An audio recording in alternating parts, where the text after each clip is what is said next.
En 1867, création du Dominion du Canada. En 1870, le Canada achète le territoire du Nord-Ouest et crée le Manitoba. En 1871, la Colombie-Britannique se joint au Canada. En 1873, la colonie de l'île du Prince-Édouard devient une province.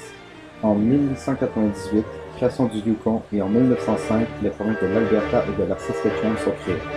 En 1871, la Colombie-Britannique est attirée dans la Confédération par la promesse d'un chemin de fer transcontinental.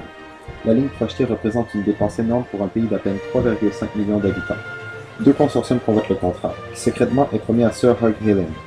En 1880, le gouvernement signe finalement un contrat avec la Société de chemin de fer du Canadien Pacifique dirigée par George Stephen. Le nouveau chemin de fer traversera le bouclier canadien, le prairie, et se rendra jusqu'à Port Mousy en Colombie-Britannique.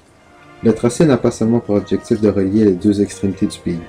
Il trace une frontière entre le Canada et les États-Unis. De plus, il ouvre la porte à une nouvelle vague de colonisation dans les prairies. Bien qu'étant officiellement une entreprise privée, le CP est généreusement doté par le gouvernement fédéral en argent, soit 25 millions de dollars. Sir William Cornelius Van Horne commence sa carrière dans les domaines du chemin de fer aux États-Unis. Le 1er janvier 1882, il est nommé directeur général du Canadien Pacifique.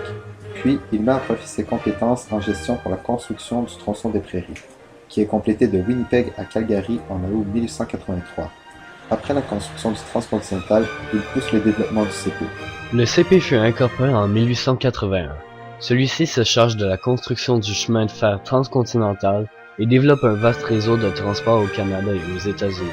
Le CP possède plusieurs hôtels au bord du transcontinental. La construction de la partie ouest de ce chemin de fer est faite en majorité par des immigrants chinois. Ceux-ci travaillent dans des conditions pitoyables. Ils dorment dans des tentes, manquent d'hygiène et ont un salaire équivalent à la moitié de celui d'un ouvrier canadien. Parmi les 15 000 immigrants, 600 sont morts durant la construction du transcontinental.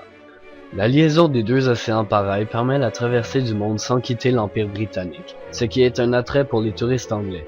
On décide donc de promouvoir le tourisme ferroviaire dans les Rocheuses en affichant des publicités dans l'Empire et en construisant des trains de luxe circulant sur le CP.